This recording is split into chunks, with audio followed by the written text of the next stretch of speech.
into Paris, the city we have dreamt of exploring together. After hours of flying, finally we landed at Charles de Gaulle Airport and we are so excited to explore the city and let's see what Paris has to offer us. The immigration was smoother than expected.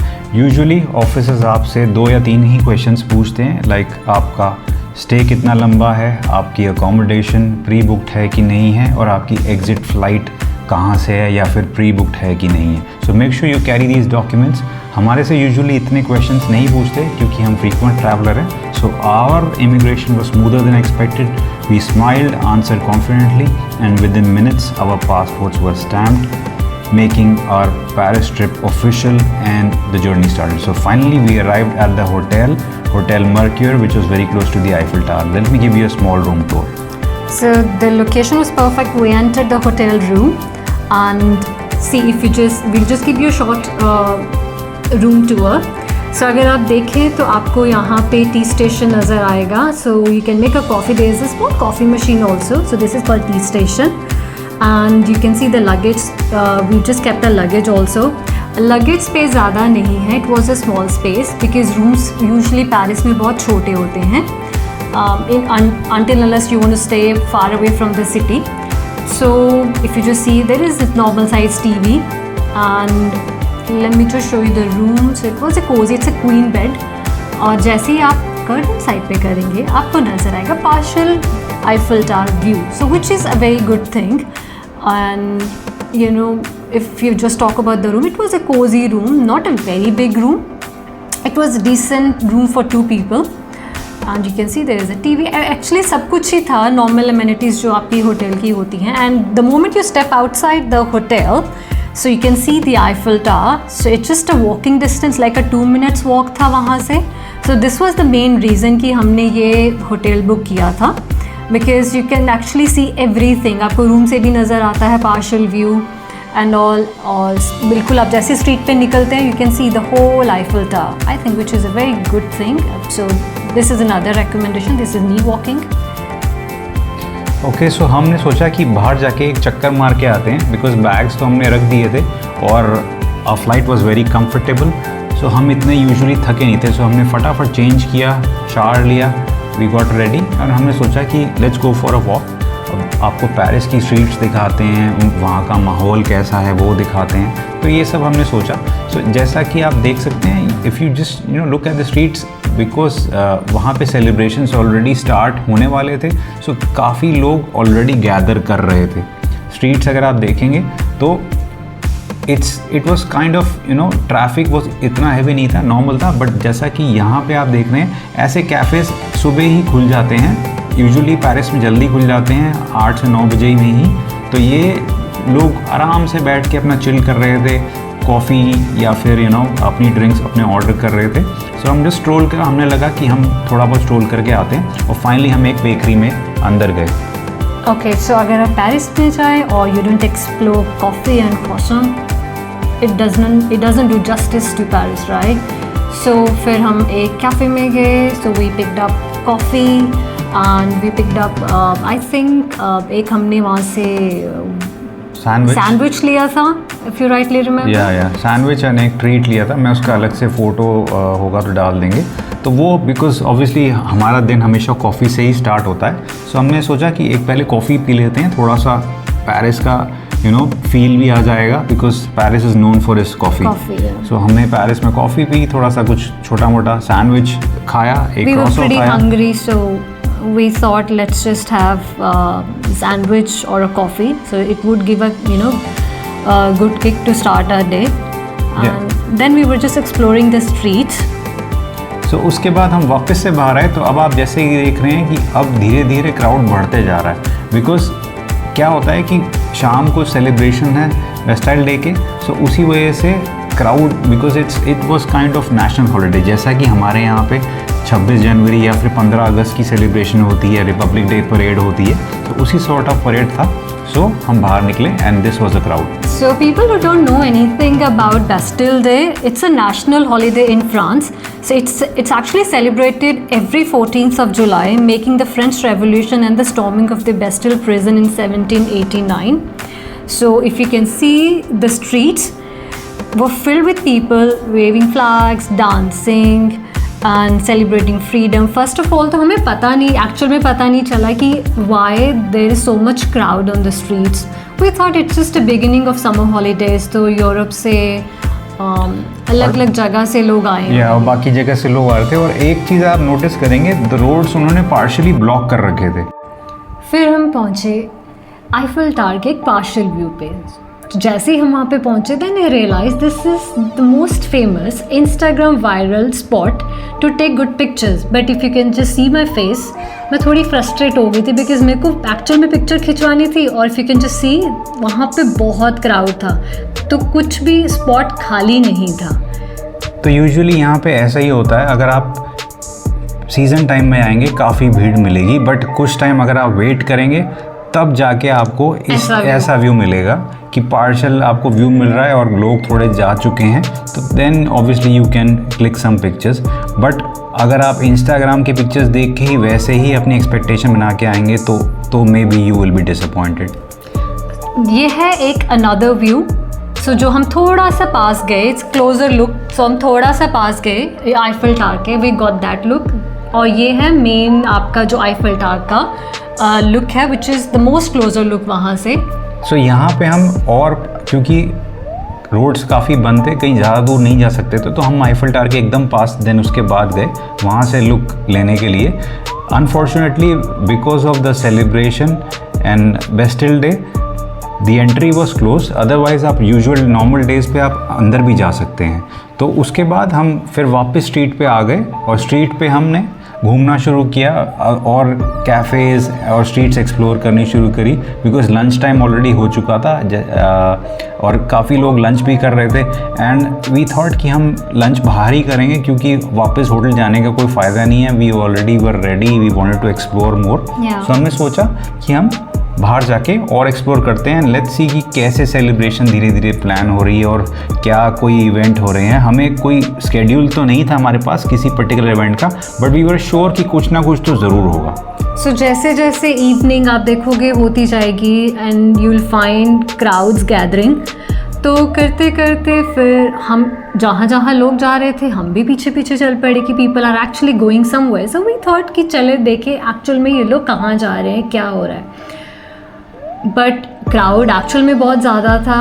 हमें पहले दे were actually going somewhere. तो अगर आप यहाँ पे देखेंगे, सो ये यहाँ पे एक एंट्री थी वो जो बंद की हुई थी।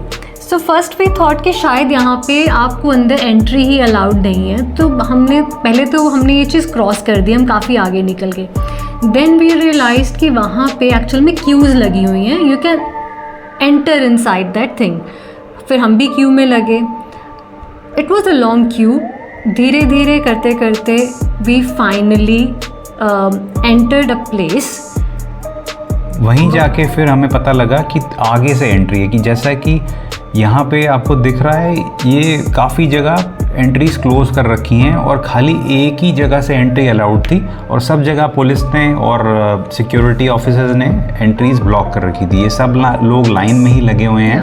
तो आगे जाके आप देखेंगे तो और क्राउड्स बढ़ते गए धीरे धीरे। तो वी वर ऑब्वियसली क्यूरियस कि कहाँ से एंट्री होगी, because we were also trying to find out. और इन लोगों को भी एक्चुअली पता नहीं था यहाँ से भी एंट्री नहीं थी, ये लोग भी सब ऐसे ही खड़े हुए थे। तो मोस्टली कहीं से भी डिफाइंड नहीं था, प्री डिफाइंड नहीं था कि कहाँ से एंट्री होगी, बिकॉज सारा क्राउड आईफिल के आसपास जो बड़ा सा गार्डन है उसी पे गैदरिंग हो रही थी। तो सब लोग ढूंढ रहे थे कि एंट्री कहाँ से है, बिकॉज ये सारे इन्होंने एंट्री के जितने भी रास्ते थे वो मोस्टली ब्लॉक कर रखे थे। सो हम धीरे धीरे, ऑब्वियसली हमारे पास टाइम था, हमें लगा कि चलो हम धीरे धीरे आगे चलते हैं और एक्सप्लोर करते हैं। सो कहीं ना कहीं से तो एंट्री होगी, बिकॉज हम एक्चुअल में काफ़ी आगे निकल गए थे। देन आई टोल्ड हिम कि कुछ तो है। तो ऐसे पहले हमने थोड़ा सा एक्सप्लोर किया दोनों स्ट्रीट्स इधर और उधर। देन हमें रियलाइज़ हुआ कि कुछ तो है और कुछ तो करना है। Then I told him let's go back, थोड़ा सा ये स्ट्रीट एक बार एक्सप्लोर करते हैं। This is the main street Eiffel tower की। हमने थोड़ी देर स्ट्रीट एक्सप्लोर की। Then we came back to the same place. आप देखेंगे यहाँ पे क्यू है, तो we came back to the same place. फिर हम भी क्यू में खड़े हुए, टुक अस सम टाइम। यहाँ पे हमें 15-20 मिनट लग गए, क्योंकि अब ये एक्चुअली में वो जगह है जहाँ से एंट्री हो रही है। सो यहाँ पे पहले तो हम आए तो बहुत ज़्यादा भीड़ थी, जबकि कुछ हो नहीं रहा था, तो हमें सोचा कि यहाँ से आगे चलते हैं। But this is actually the place जहाँ से वो लोग एंट्री अलाउ कर रहे थे, बट काफ़ी स्लो एंट्री थी। तो दिस इज़ वाई यहाँ पे आप देखेंगे लोग रोड पे ही बैठ गए हैं, क्योंकि काफ़ी स्लो एंट्री थी और पुलिस लगातार चल रही थी क्योंकि इतना ज़्यादा क्राउड था। So they wanted a peaceful event happening. But Europe में इस टाइम पे स्पेशली कुछ भी ऐसी चीज़ें नहीं हुई हमारे साथ। फॉर्चुनेटली सब कुछ बहुत स्मूथ था, कोई भी शोर शराबा इतना नहीं था, जबकि आप देख सकते हैं क्राउड बहुत ज़्यादा था। Honestly speaking, I really love the crowd around and the energy. जिस हिसाब से वो फेस्टिविटीज़ को enjoy कर रहे थे, they were sitting on the roads, having beer, अपने beer champagne लेके वो बैठे हुए थे। And then finally we entered this spot which is exactly in front of the Eiffel Tower. People were so calmly sitting there, अपने घर से वो like sheets or whatever they want to sit on, so वो लेके आए थे, उसके ऊपर आराम से बैठे थे, पिकनिक मना रहे थे। And they were actually waiting for the festivities to happen, क्योंकि अभी आईफिल शाम होते होते आईफिल टावर के वहाँ पे fireworks थे, then there was a concert happening. Very peacefully they were listening, and then the night fell. So and finally night view आपके सामने है, और ये वी वर वेरी फॉर्चुनेट कि हमने यही होटल बुक किया और इसके right beside just down the hotel ये व्यू था। और यहाँ पे ऑलरेडी पार्टी स्टार्ट हो चुकी थी just when the night started. So ये टाइम होगा अराउंड 8 बजे के आसपास, 7:30-8 बजे के आसपास। फायरवर्क्स का टाइम 9 बजे इन्होंने रखा था। सो पहले पार्टी स्टार्ट हो गई and DJ was playing on the road. और ये वी वर फॉर्चुनेट कि हमारा ये डेजिग्नेटेड एरिया दिया हुआ था कि इसमें ये जो भी क्राउड आप देख रहे हैं ये सिर्फ हमारे होटल का ही क्राउड था।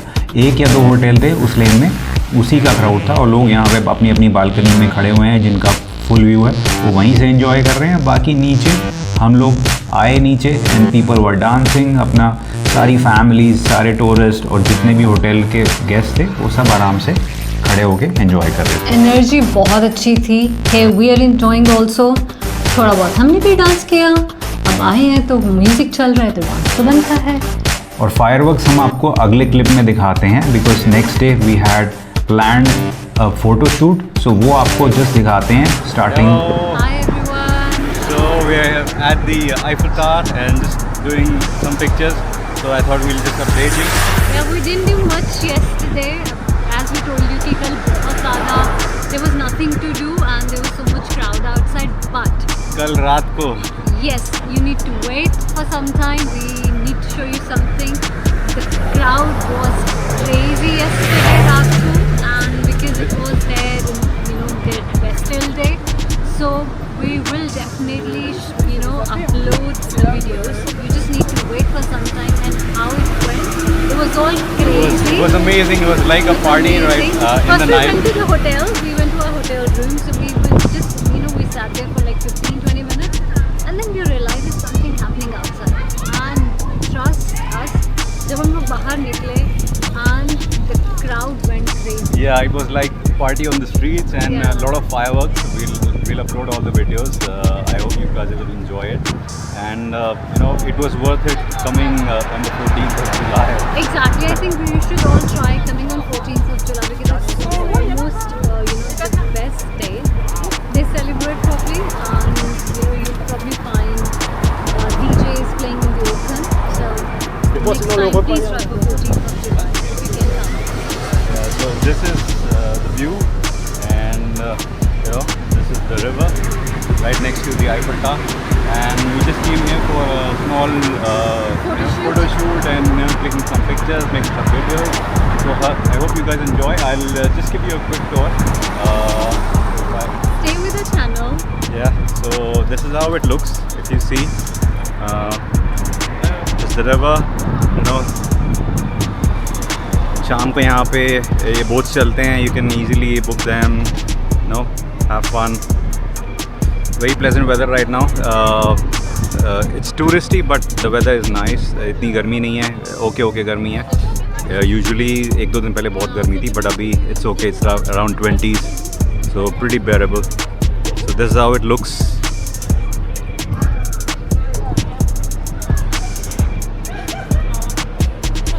A lot of people come here for photo shoots and clicks. One of the good location.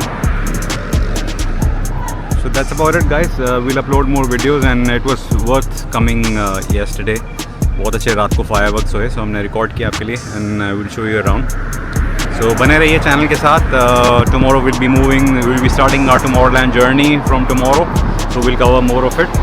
And after clicking few pictures and a photo shoot, we headed towards the world's largest museum, which is called Louvre. I hope I'm pronouncing it right. And the moment we entered, oh my god, we were actually, mesmerized with the huge glass building, which is actually a pyramid shaped building. The architecture around was massive and it was so fascinating. So अगर आप देखेंगे तो उनका architecture इतना huge और इतना beautiful है कि आप you really want to spend probably 6-7 hours there and see the whole place.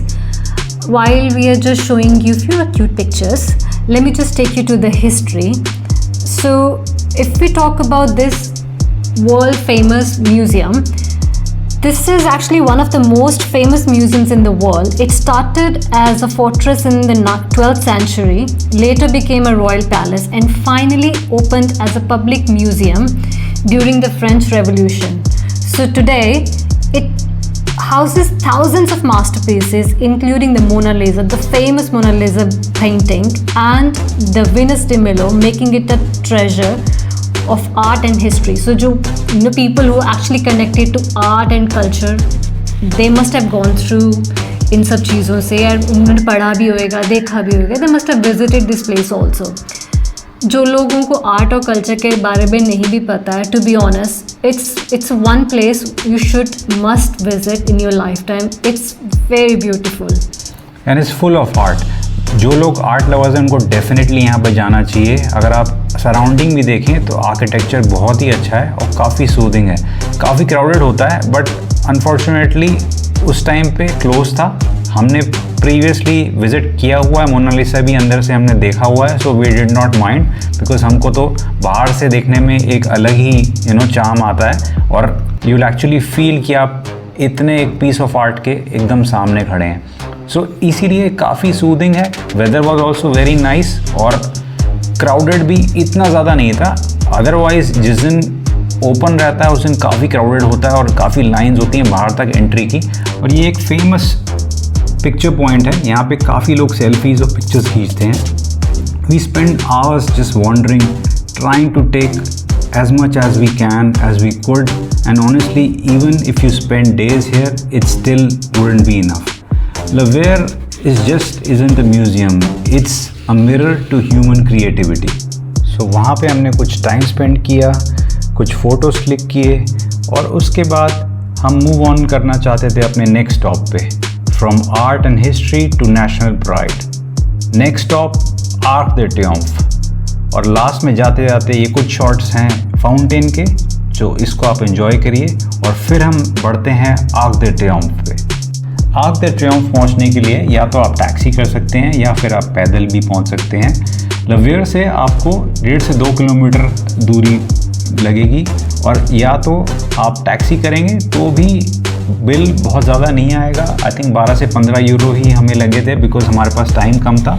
तो we thought we'll quickly take a taxi because हमें आगे भी चीज़ें कवर करनी थी. सो टैक्सी में या तो आप बोट ले सकते हैं या ऊबर, दोनों ही रेडली अवेलेबल हैं और city is very well connected. और साथ ही साथ कुछ हिस्ट्री भी आपको बता देते हैं आर्क द ट्रियम्फ के बारे में. The Arc de Triomphe was commissioned in 1806 by Napoleon Bonaparte after his victory to honor the French army. It stands at the western end of the Champs-Élysées and serves as a monument symbol of French national pride. Beneath it lies the tomb of the unknown soldier added in 1921 who died in World War I. Today, if you talk about, it's one of Paris's most famous landmarks, offering panoramic views of the city from its top. अगर आपको इसका अच्छा view चाहिए और अच्छी pictures चाहिए, you can actually go under the building. आप road cross करके, आप जहाँ एकदम से स्ट्रीट क्रॉस करके रोड जैसे ही क्रॉस करेंगे बिल्डिंग के नीचे बहुत अच्छी पिक्चर्स आती हैं. और अगर आप बिल्डिंग के जस्ट नीचे जाएंगे तो इस तरह की एनग्रेविंग आपको दिखेगी। काफ़ी ही अमेजिंग आर्ट है और काफ़ी अच्छा लगता है दिन में भी और इवन शाम को या रात को भी। और स्ट्रीट शॉन्ज़ेलिज़े स्ट्रीट पे, जो कि एक बहुत ही फेमस स्ट्रीट है, उस स्ट्रीट पे आपको रेस्टोरेंट्स भी मिलेंगे, आपको कैफ़ेज़ भी मिलेंगे और काफ़ी फेमस शॉपिंग स्ट्रीट है। अगर हाई एंड शॉपिंग आपको करनी है तो सारे हाई एंड ब्रांड्स आपको उसी स्ट्रीट पे मिलेंगे, जो कि एक काफ़ी रेनाउंड स्ट्रीट है। और इसके साथ ही साथ खाने के लिए भी बहुत सारे अच्छे ऑप्शंस हैं। शाम को अगर आप देखें तो इस टाइप का व्यू आपको मिलेगा, जो कि काफ़ी सूदिंग व्यू है। और ये बहुत ही फेमस बिल्डिंग है, यहाँ पे काफ़ी क्राउड्स गैदर होते हैं। सो नाइट में फाइनली इस टाइप का व्यू मिलता है। सो यहाँ से हम मूव ऑन करते हैं अपने फाइनल स्टॉप पे, जो कि है मॉनमार्त्र। मॉनमार्त्र थोड़ा सा सिटी से दूर पड़ता है, so it is better if you take a metro, subway और अ टैक्सी। बिकॉज हमारे पास टाइम कम था और हमें सनसेट से पहले पहुंचना था, तो हमने फटाक से एक टैक्सी पकड़ी और मॉनमार्त्र पहुंच गए। If you see, Montmartre is one of the most charming corners of Paris. It has been home to artists, dreamers and free spirits. From Picasso to Van Gogh, many of the world's greatest creators once walked the streets of Montmartre. थोड़ा सा आपको history के बारे में भी बताते हैं। This beautiful building is called Sacré-Cœur Basilica, which is known as the Basilica of the Sacred Heart of Paris, is one of the most iconic landmarks in the city. It's located at the top of Montmartre Hill, the highest point in Paris. So this is a beautiful building which is of a white marble or Tibetan stone, and there's so many people, they come here to make the wishes. और यहाँ से view आपको city का बहुत अच्छा नज़र आता है। So if you find these locks, these are called love locks. Couples around the world they come here to make the wishes, और यहाँ से ये padlocks खरीद के यहाँ पे लगा देते हैं, so they wish, पूरी हो जाए उनकी विश। सो यहाँ पे बहुत से स्ट्रीट वेंडर्स हैं जिनसे आपको लॉक मिल जाएगा और वहाँ से आप भी लॉक खरीद के इस ग्रिल पे लगा सकते हैं। ये ग्रिल सरकार ने 1 से 2 बार चेंज कर चुके हैं, बिकॉज काफ़ी लॉक से काफ़ी भारी हो जाता है और ग्रिल टेढ़ी हो जाती है। तो ये 2-3 बार ग्रिल चेंज भी कर चुके हैं, but still people come and put the locks almost every day. So इसी के साथ थोड़ा सा हिस्ट्री कंटिन्यू करते हैं। So the construction of this beautiful building began in 1875 and was completed in 1914 as a symbol of hope, peace and national unity after France faced war and hardships. So this is actually a very symbolic building for Montmartre and for the whole Paris also. People, they come there every evening. Church भी है, so they go for prayers, regular prayers के लिए जैसे आप जाते हैं। Views यहाँ से बहुत अच्छे हैं एंड सो अगर आप देखेंगे तो व्यूज़ अच्छे हैं और स्पेशली यहाँ का सनसेट बहुत फेमस है। तो सनसेट के पहले ही लोग यहाँ पे आके वेट करते हैं एंड सनसेट यहाँ से देख के बहुत ही सूदिंग लगता है, काफ़ी रिलैक्सिंग है। इवन जो पूरा माहौल है मॉनमार्त्र का is very easy going, very artistic. यहाँ की एयर में ही आपको लगेगा कि कुछ आर्टिस्टिक फीलिंग है और व्यूज़ पूरी सिटी के यहाँ से दिखते हैं, बिकॉज ये एक हाइट पे है। So it's a place where art, history and Parisian charm blend perfectly. Every corner looks like a painting. तो आपको यहाँ से honestly speaking, when we were just standing there, we loved the view. You can actually see the whole Montmartre. और अगर आपने Emily in Paris देखा है फिर तो आपको यहाँ पे ज़रूर जाना चाहिए। You find attractive cafes जहाँ पे वो लोग जाते थे, कॉफ़ीज़ वगैरह पीते थे। और इसी के साथ just like that our Paris chapter came to an end. 2 incredible days filled with history, laughter and moments we'll never forget. But this was just the beginning of our European adventure, because next we are heading to Tomorrowland. So make sure you hit that subscribe button. Join us for what's coming up next. It's going to be electric.